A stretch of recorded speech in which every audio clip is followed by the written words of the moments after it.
बोलिए सदगुरुदेव की जय। साहब। कल 6 अवस्थाओं पर मैंने बात की थी, 6 शरीरों पर बात की थी।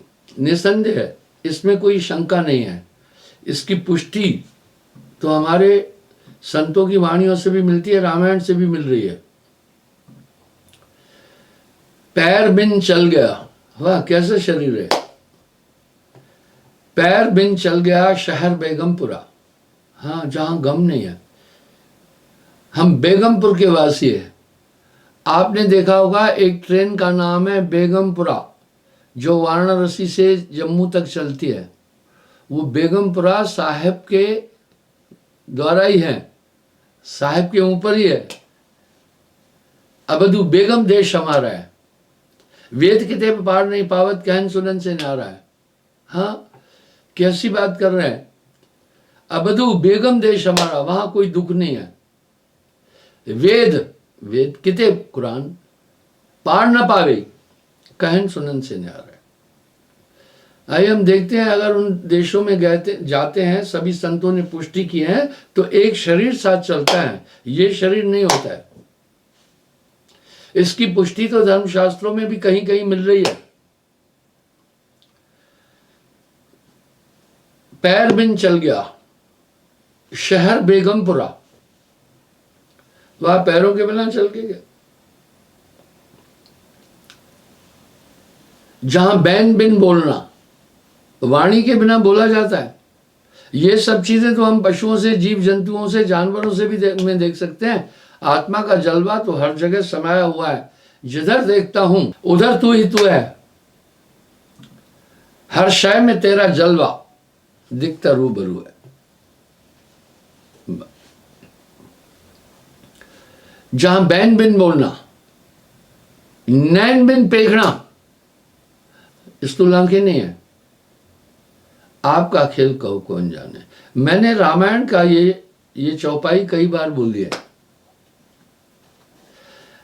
पग बिन चलह सुनह बिन काना, वाह पैरों के बिना चलना। कर बिन कर्म करे विधि नाना, हाथों के बिना क्रिया है। आनंद रहत सकल रस भोगी, मुख के बिना सब रसों का अनुभूति होती है। बिन वाणी वक्ता बड़ जोगी, वहां वाणियां नहीं ऐसी जो स्थूल हम यहां सीख रहे हैं, तो भी वक्ता है। तन बिन परस, यहां परसना टच करना शरीर से होता है, वहां शरीर नहीं है तो भी तन बिन परस। नयन बिन दर्शे, आंखों के बिना देखना है। गहे घ्राण भव शेख विषेक, नासिका के बिना खुशबू है। यह विद सभय अलौकिक करणी,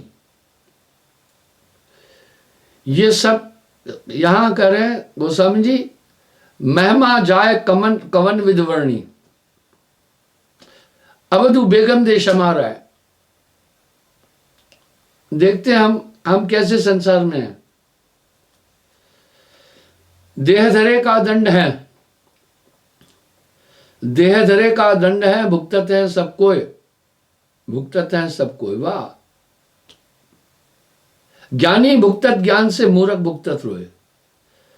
भाइयों ये दुखों का घर है संसार। तंदर सुखिया कोई न देखा, जो देखा वो दुखिया। वाटे वाट हर कोई दुखिया, क्या तपसी क्या वैरागी। ये किसी कवि की कल्पना नहीं है, ये उपन्यास की कहानी नहीं है। संतों ने जो कुछ बोला यथार्थ बोला। अगर पूरा संतों का मंथन करेंगे तो उसमें आपको साहेब निकल आएगा। हाँ कुछ ऐसा है, अगर आप बकरी के दूध का मंथन करेंगे उसमें से आपको घी नहीं मिलेगा। बकरी के दूध की दही भी नहीं बनेगी। पर बकरी का दूध हमारे यहां वर्जित है तो गुणकारी। वर्जित क्यों है? जब लोग बकरी पालते हैं तो उसका छेला लोग कसाई को बेचते हैं। इस धर्म में ये मान्यता है, जाका पीजे दूध तासे कहिए माय।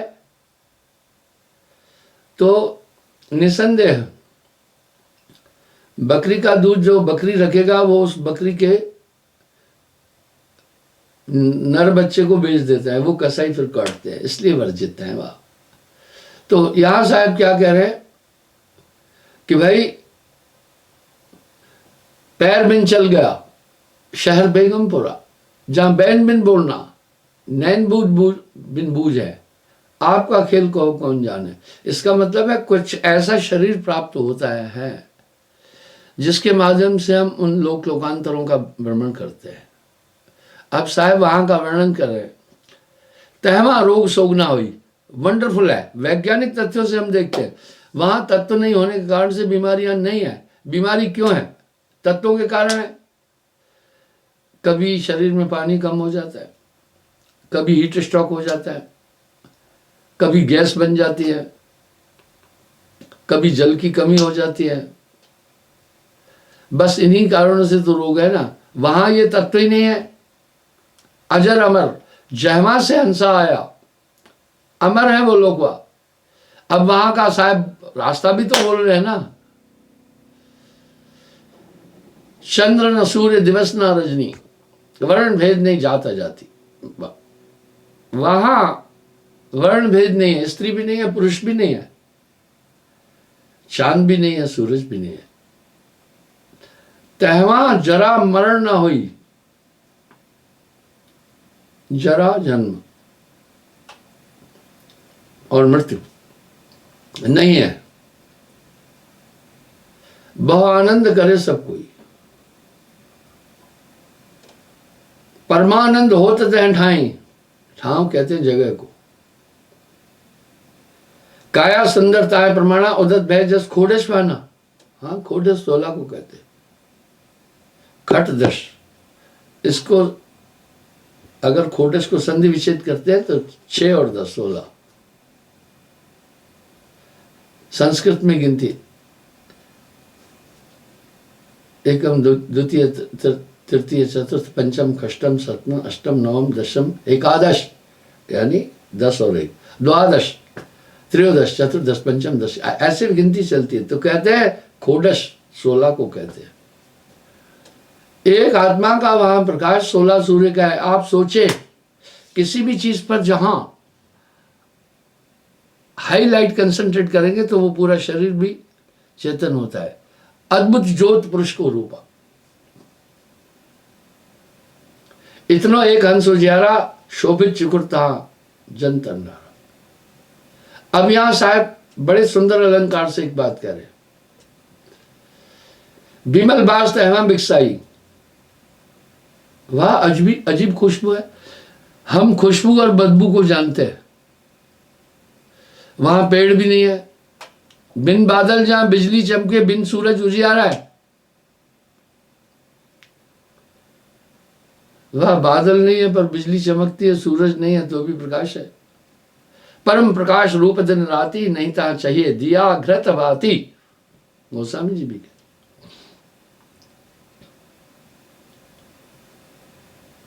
सदा मनोहर छत्र सिर साजा, बूझ पड़े ना रंग और राजा।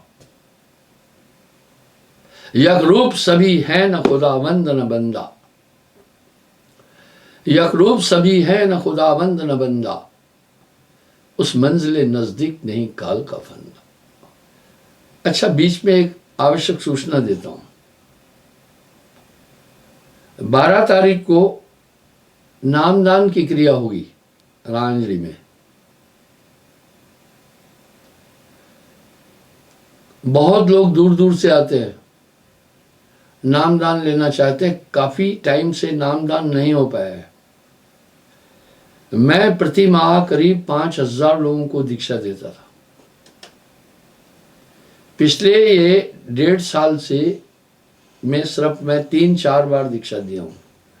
तो अभी ये 12 सितंबर को रांजड़ी में प्रोग्राम भी है, तो यहां हम दीक्षा समारोह रखेंगे। सबसे प्रार्थना है संगत को सूचित करना, जो आकांक्षी हुआ है, पर भीड़ नहीं होने देंगे हम यहाँ।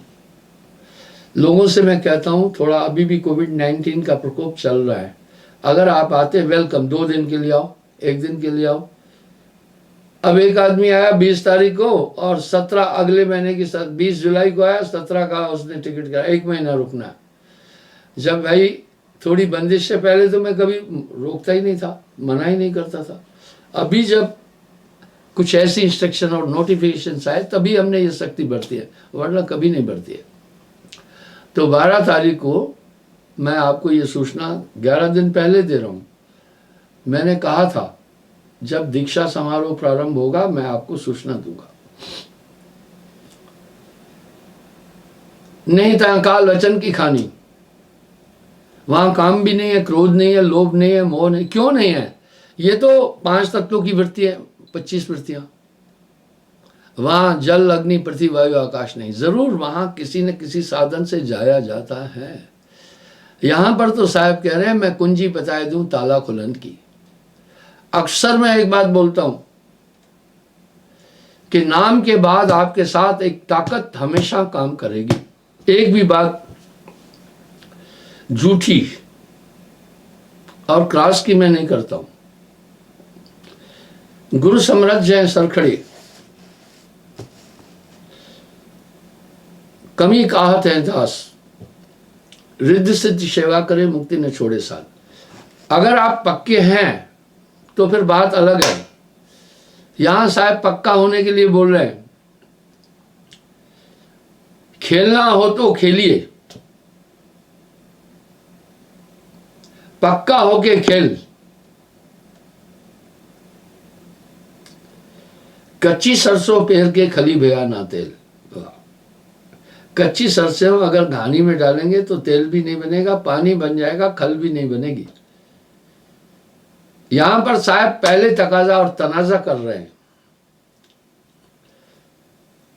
गुरु मगा दृढ़ पकड़ राखिए, मजबूती से पैर रखना, डिगमिग छाड़। मैं एक चीज देखता हूं, मेरे पास कुछ लोग आकर क्या कहते हैं, गुरुजी गलती हो गई है माफ करना। मेरा उत्तर सुन लो। मैं लोगों से कहता हूं जब दीक्षा लेने आओ पहले मेरा सत्संग सुनो। सत्संग सुनने से आपकी संस्कृतियां, आपकी शंकाओं का निराकरण होता जाएगा। आपके सभी प्रश्नों का आपको जवाब मिल जाएगा। और एक पक्के यकीन से आओ, नियम का पालन करना। ठीक है, क्या नियम? आपको ऐसा कुछ कठिन नहीं बोला। जब कोई दीक्षा लेने आता है सबसे पहले मैं एक बात पूछता हूं, आप अपनी इच्छा से दीक्षा ले रहे हैं? बोला हाँ। कि जोर जबरदस्ती से तो नहीं। भक्ति थोपी नहीं जाती है, थोपी हुई चीज नहीं चलती है। भक्ति तो अपना ही जाती है, अपनाना अंतःकरण से होता है। वो हाँ बोलता है। फिर मैं कहता हूं 3 महीने में जो मांस या शराब का सेवन किए हो हाथ खड़ा करो, उनको अलग कर देता हूं। उसके बाद फिर मैं उनको 7 नियम बताता हूं। सत्य बोलना, मांस न खाना, शराब न पीना, परस्त्री गमन न करना, चोरी न करना, जुआ न खेलना, हक की कमाई खाना। ऐसा क्यों? ये 7 ही ऐसे इनके विरुद्ध जैसे ऐसे कर्म हैं जिनसे महापाप होता है। क्या? झूठ, मांसाहार, नशा, परस्त्री गमन, चोरी, जुआ और ठगी बेईमानी।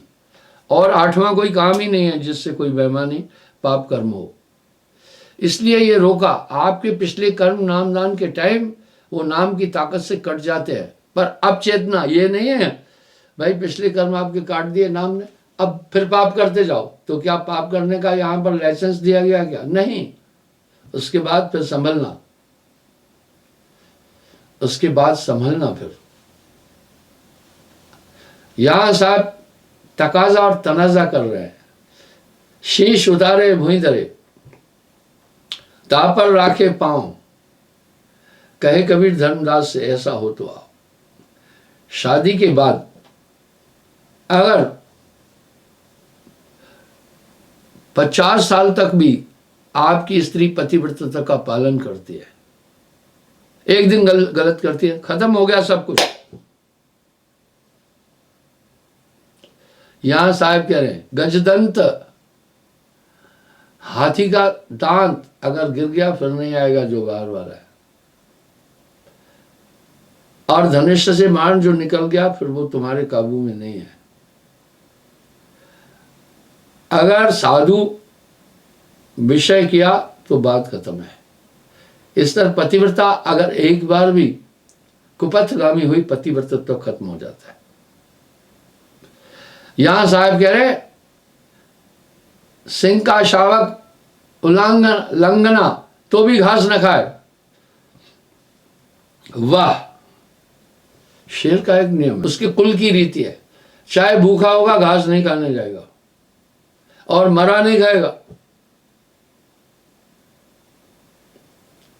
और सिंह की एक और खूबी है, दूसरे का शिकार नहीं खाएगा। हाँ, बाकी शेर का शिकार खाते हैं। इस तरह गुरु मग दृढ़ पग राखिए। उसके बाद अगर आप गलत करेंगे, आप सोचे ना, इस पर साहब एक बात क्या करें, 100 वर्ष सेवा करे,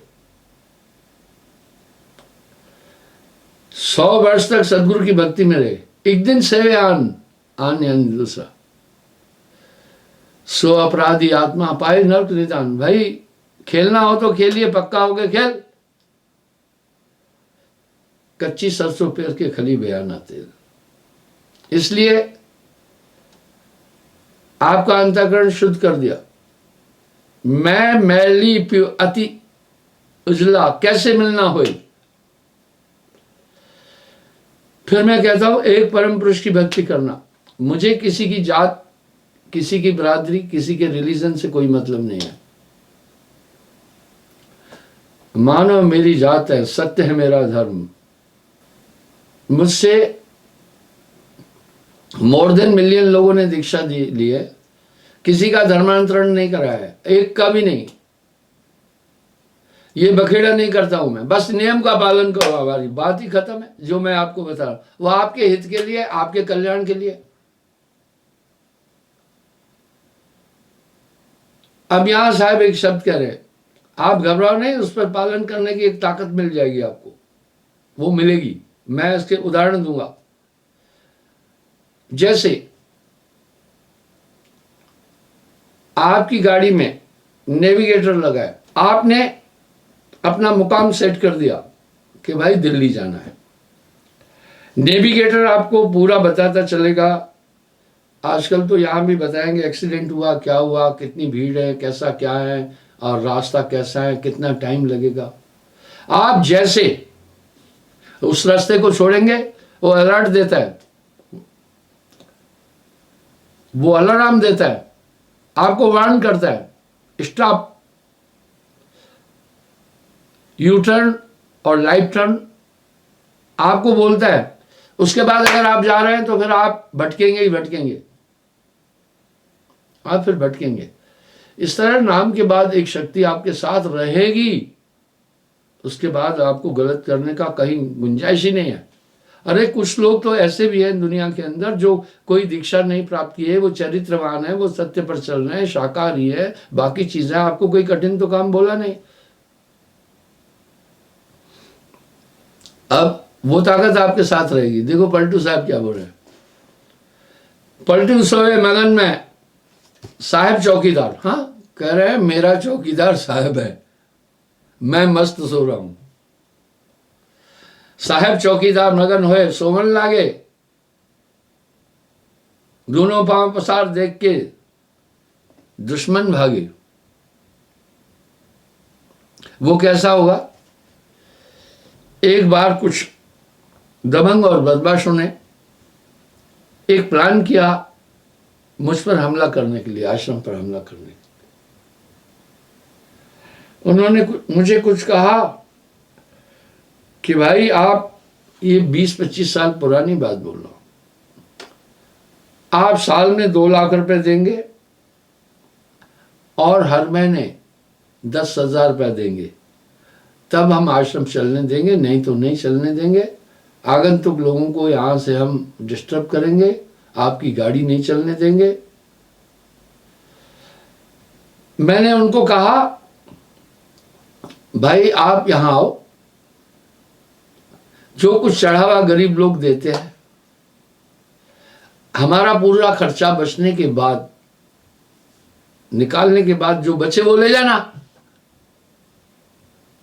जी उन्होंने तो यही जिद पकड़ी कि हम पैसा लेंगे। मैं झूठी बात कभी बोलता ही नहीं। वो पूरा प्लान किए हमले का, 10-20 गुंडे इकट्ठे किए, दबंग टाइप। साहब का क्या खेल है, उल्टा बाण पराधे भेदे। पराधी कहते हैं शिकारी को, और जिस पर निशाना मारा उसका बाण खुद उसी को भेज देता है। एक और टीम थी दबंग की, दोनों में हो गया तकरार। वो अपने में ही सिमट गए सभी। ऐसे 2-3 बार हुआ। बाद में वो गुंडा खुद आकर के मुझे बोला, महाराज हमें माफ करो, जब जब भी आप पर हमने हमला करने की कोशिश की तभी तभी हमें रुकावट आई, हमारी गलती माफ करो। देखा, मेरा रक्षक मेरा साया। मुझे अंगरक्षक भी दिया गया, रेड लाइट के लिए भी। मैं बोला ना, मैं एक साधारण सा हूं और मैं कोई राजा नहीं हूं, कोई धनाढ़ नहीं हूं, मैं एक सन्यासी फकीर हूं, मुझे कोई चौकीदार नहीं चाहिए। गुरु नानक देव जी का कौन चौकीदार था भैया, पलटू साहब का कौन चौकीदार था, इतनी बड़ी बड़ी विभूतियां थी, कोई चौकीदार नहीं था। गुरु समरथ जय सर खड़े, कमी कहावते हैं दास, रिद्ध सिद्ध सेवा करे, मुक्ति ने छोड़े साथ। सुनिए, जागे सिर पर राम ताए को वार न को बांके, वार बाल को कहते हैं, उसका कोई बाल बांका नहीं कर सकता। अब यहां साहब क्या करें, गुरु समरथ जय सर खड़े, कमी कहा दे दास, रिद्ध सिद्ध सेवा करे, मुक्ति ने छोड़े साथ। नानक देव जी महाराज क्या कह रहे हैं, जिसका डाडा सदगुरु होवे तिसनु मार न साके कोई। अगर सदगुरु शब्द का सबसे अधिक इस्तेमाल कोई किया है तो गुरु नानक देव जी की, समकालीन थे साहब के। कह रहे हैं, गाफिल में मैं रहा अपनी आप हिताक, हमको नहीं सोच सोच सब उनको भारी। जो जिसको समर्पित है वो खुद देखेगा। उदाहरण देता हूं, एक छोटा बच्चा पर समर्पण सीखे तो सही ना। एक छोटा बच्चा मां के पर समर्पित है, जब सोता भी है तभी भी मां को ढूंढता है, चोट लगती है मां को बुलाता है। मां जानती है ये मुझ में समर्पित है, मां पूरा काम करती है कि नहीं करती है। इस तरह जो सब कुछ समर्पित कर दिया वो साहब खुद करता, उसके सभी कार्य खुद करता है। गाफिल मैं रहूं अपनी आप ही ताके, बोला मैं तो गाफिल हूं, पर वो देखता है हर जगह मुझे बचाता चलता है, हर जगह बचाता चलता है। हमको ना ही सोच सोच सब उनको भारी, छिन छिन भर परे न भोर, वाह भोर भूल, वाह लेते हैं खबर हमारी। वैसा ही खबर लेता है। छोटा बालक मां की गोद को नहीं छोड़ना चाहता है, वो अपने को वहां सुरक्षित मानता है। उसकी मंजा मांसपेशियां बड़ी कोमल है, उसको चुभेगा भी। मां की बहुत गोद उसके लिए बड़ी माफिक है, पर मां को काम करना पड़ता है, गोद से उतारती है, वो इधर उधर रेंग कर जाता है। मां सब काम करते हुए नजर उस पर टिकाए हुए है, जाने दो किधर किधर जा रहा है। जैसे वो किसी जटिल या खूंखार चीज के पास पहुंचता है, आग के पास पहुंचता है या कहीं गिरने का चांस, मां दौड़ के जाती है, सब काम छोड़ के उठाकर बगल कर देती है। इस तरह नाम के बाद वो ताकत 24 घंटे आपकी सुरक्षा करेगी। पर बात क्या है, नाम सत्य, गुरु सत्य हो, आप सत्य जो होए, 3 सत्य जब एक हो विश्व अमृत होए। यहां साहब एक तनाजा और तकाजा क्या कर रहे हैं पता है। अरे गुरु बेचारा क्या करे, गुरु को बेचारा कह दिया। बेचारा उसको कहते जिसका चारा नहीं चलता है। गुरु बेचारा क्या करे, जब चेला खोटा होए, वह चेला खोटा क्या करे, पारस बेचारा क्या करे जब लोहा खोटा होए, पारस से पर्चा नहीं, ला लोहा का लो, बस वही बात है।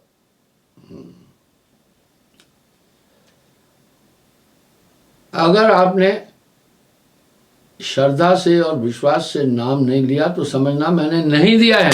आप कहेंगे आप तो नाम दिया, जहां नाम पहुंचना चाहिए। मैं एक छोटा सा चुटकुला बताता।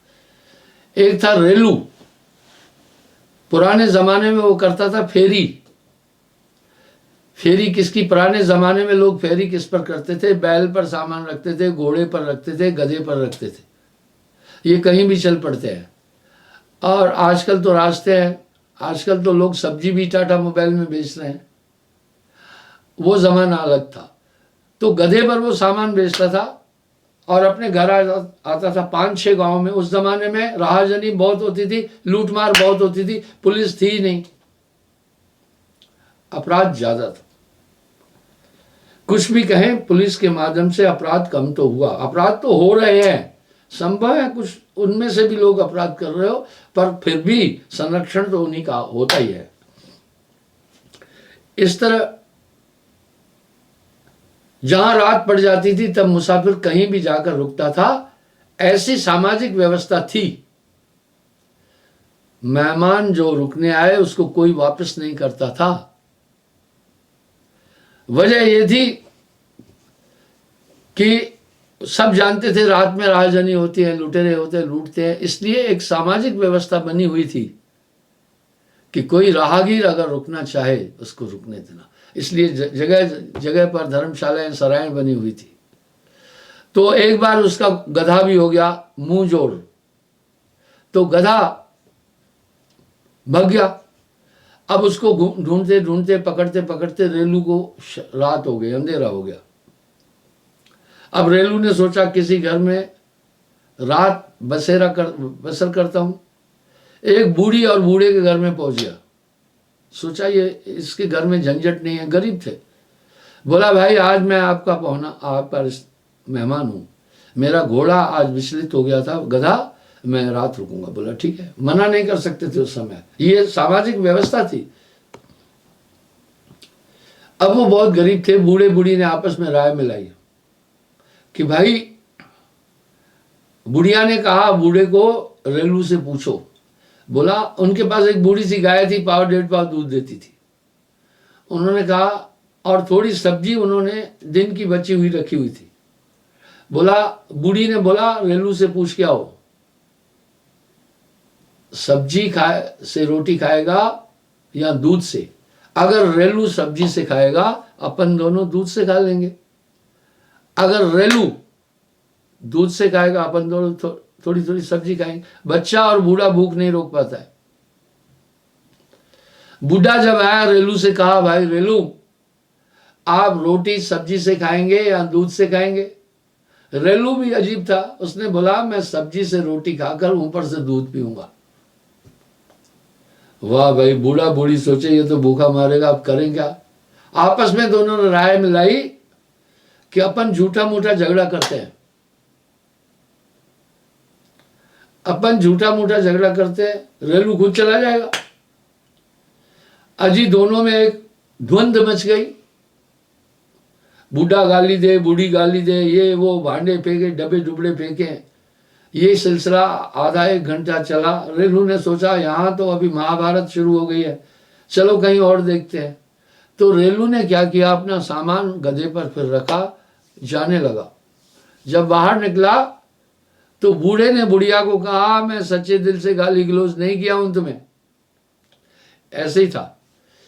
बुढ़िया ने भी कहा, मैंने भी सच्चे दिल से गाली और सामान अपट काट का नहीं है। इतने में रेलू भी वापस आ गया, बोला मैं भी सच्चे दिल से नहीं गया हूं। तो भैया, अगर आपने सच्चे दिल से नाम नहीं लिया था तो मैंने नहीं दिया। आप कहेंगे कैसी बात कर रहे हो? कहत कबीर सुनो भाई साधो, मैं रहता विश्वास में, आपकी आस्था पर ही मैं वो चीज पहुंचाई, आस्था ने पलट दी तो मेरे पास है। फिर अब यहां साहब साहब कह रहे हैं, कर प्रतीत मिलाऊं तो ही गजदंत, सती का सतीत्व साधु का ब्रह्मचर्य एक बार टूटा तो फिर नहीं होता है। इस तरह से अब आप नाम के बाद तो गलती आपको लागू नहीं है, क्यों? आपके साथ में मार्गदर्शक आपके साथ है। आप जहां गलती करने जाएंगे आपको वो ताकत सूचना देगी। ये पलटू साहब कह रहे हैं, साहब भी कह रहे हैं, नाम पाए सत्य जब बीरा, संग्रहों में दास कबीरा। मैं आपको एक उदाहरण देता हूं। एक बार एक बहन जी आई, मुझे कहने लगी मेरा बंदा गलती कर बैठा है, कृपा करके इसको माफ कर दो। मैंने कहा भाई क्या? मैं कहता हूं उसकी तो प्रायश्चित करना है तुम्हें, बात तो साफ साफ है। मैंने बोला भाई क्या? ये मांस खाने लगा, थोड़ा बुरी संगत में शराब पीने लगा। मैंने कहा, बोला आप माफ कर दो। मैंने कहा नहीं, मैं नहीं कहूंगा, इसको माफ किया भैया। मांस पराया खाना कुछ और कुछ क्या। मैं बोला इसको प्रायश्चित तो करना पड़ेगा। वो बेचारी अच्छी थी, गिड़गिड़ाने लगी, गुरु महाराज माफ करो। जब ज्यादा उसने मुझे तंग किया, मैं कहा इसको माफ करके मैं पंथ का नाश नहीं करना है। वो मुझे कहने लगी संत जन तो माफ करते हैं, आप माफ कर दो। और बोला इसे माफ करने से पंथ का क्या सत्यानाश होगा। मैं बोला सुनो बहन जी, आप गांव में जाकर बोलेंगे कि गुरुजी ने इसको माफ कर दिया है, इससे क्या होगा? अगला भी कहेगा गुरुजी माफ तो कर दिया है ना। अपन भी शादी ब्याह में साले जीजे के यहाँ जाते हैं और वहां जाकर थोड़ा खा पी लेते हैं, गुरुजी माफ करे ना, बात ही खत्म है। नामदान के समय के पुराने कर्म नाम की ताकत से कट जाते हैं। उसके बाद अगर आप गलत चल रहे हैं तो वो ताकत आपसे हट जाएगी। इसलिए गुरु मगध दृढ़ पग राखिए, डिगमग डिगमग छाड़। तो आपके साथ तो वो ताकत है, बताती जाएगी गलत है, नहीं करना नहीं करना। आपको तो अनुभव है ना इसका, और फिर आपकी खैर भी नहीं है। अब परसों ही मेरे पास एक लड़का आया, 2016 में नाम लिया, 17-18 तक ठीक था। उसके बाद मैं मांस शराब खाने लगा। अब मैं माफी लेने आया। मैं कहा अब नहीं, अब तुझे इसकी प्रायश्चित करनी पड़ेगी। छिन छिन भर पर ना भोर लेते हैं खबर हमारी। वाह, वो भूल नहीं करता है। लाज तजा जिन नाम पर डार दिया सरभार, पलटू सवे मगन में साहिब चौकीदार। साहिब मेरा करता, साहिब मेरा साइया। ये पलटू साहब भी बार बार साहिब क्यों बोल रहे हैं? संतों ने सदोकड़ी भाषा में साहिब का उल्लेख आया है। तो इस तरह से नेविगेटर आपके साथ फिट है। अति सूक्ष्म रूप से नामदान के बाद वो ताकत आपके साथ है, आपको संभाल रही है ना। जहां आप गलती करने जाएंगे अंतर प्रेरणा मिलती जाएगी। ये उचित है अनुचित है आपको बताना नहीं है अभी, वो आपको बिल्कुल भी, आप जानते हैं एक ताकत आपकी सुरक्षा कर रही है, आपके साथ है। उसके बाद गलत करना नहीं है। स्त्री को पता नहीं है कि पति व्रत का पालन करना है, उसके बाद उसे शादी हो गई, उसे खत्म करनी है हर बार। आगे साहब क्या कह रहे हैं? नहीं था काल वचन की खानी, अमृत वचन बोल बलवानी, आलस निद्रा नहीं प्रकाशा। अरे भाई, जब अग्नि तत्व ही नहीं है वहां ये सब चीजें नहीं है। सदा आनंद होत है वा घर कभो न होत उदासा, धर्मन वा देश हमारो वासा। कितना साफ साफ बोल रहे हैं, वेद किते पार नहीं का पावत, थके विचार विचारी। असुख है हमरे घरे, कहे कबीर समझाए, सत्य नाम को जान के अस्त्र बैठे जाए। अब यहां वो नाम कहा न जाए, लिखा न जाए, बार बार कहा। वो नाम एक सजीव है। अब यहां साहब क्या कह रहे हैं? गुरु सजीवन नाम बताए, जीवित है, जाके बल हंसा घर जाए। ऐसे ही मीराबाई नहीं कह रहे हैं सखीरी मैं तो नाम रतन बन पाया। नाम मिला तो सब मिला, अंतर रही न एक हित। मनसा वाचा करुणा साहिब सदगुरु एक। साहिब ने पूरी डोर गुरु के ऊपर क्यों छोड़ दी? बस गुरु समृद्ध जय सर खड़े, कमी कहा है दास, रिद्ध सिद्ध सेवा करे, मुक्ति न छोड़े साथ। बंधुओं, मैं आपको पुनः सूचित करता हूं कि 12 तारीख को दीक्षा समारोह रखा हमने, नामदान 12 सितंबर। मेरे पास अक्सर रोज लोग आकर कहते हैं गुरुजी नाम देना है। मैं बोला कोविड-19 के कारण अभी फिलहाल मैं नाम दीक्षा नहीं दे रहा हूँ। जब देना होगी मैं आपको नेट पर, फेसबुक पर लाइव प्रोग्राम में बताऊंगा।